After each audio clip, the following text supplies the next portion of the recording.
अमृत के धार केहू केतनो पियाई एगो माई बिना। अमृत के धार केहू केतनो पियाई एगो माई बिना। कैसे करे जवा जुड़ाई ये भाई एगो माई बिना। कैसे करे जवा जुड़ाई ये भाई एगो माई बिना।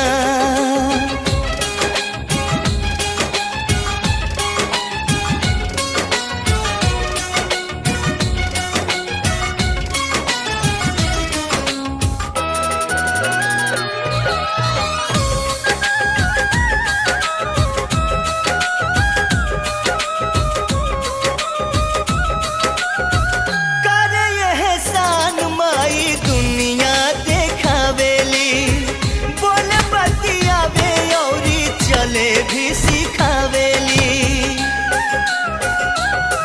हो करे एहसान माई दुनिया देखावेली। बोले बतियावे और चले भी सिखावेली। मिल जाई अन्न धन मिल सुख पूरा। माई के दुलार बिना सब कुछ अधूरा। अचरा ओढ़ा के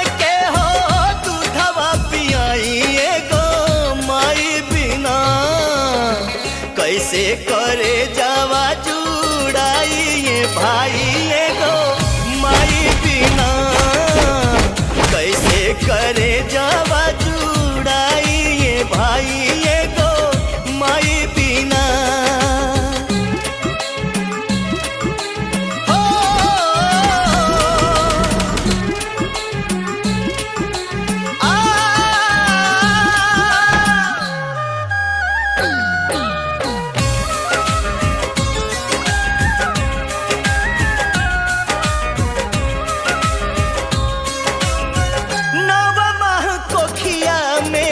खलू सहेज के दिहलू जनमवा माई सारा सुख तेज के।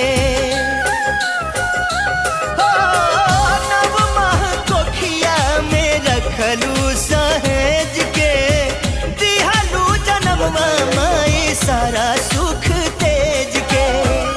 कैसे गिनाई तो हर कितना उपकार बा। रोवा रोवा तोहार कर्जदार बा। करी के जीवतिया मिरिया बढ़ाई एगो माई बिना। कैसे करे जवा अमृत के धार केहू केतनो पियाई एगो माई बिना।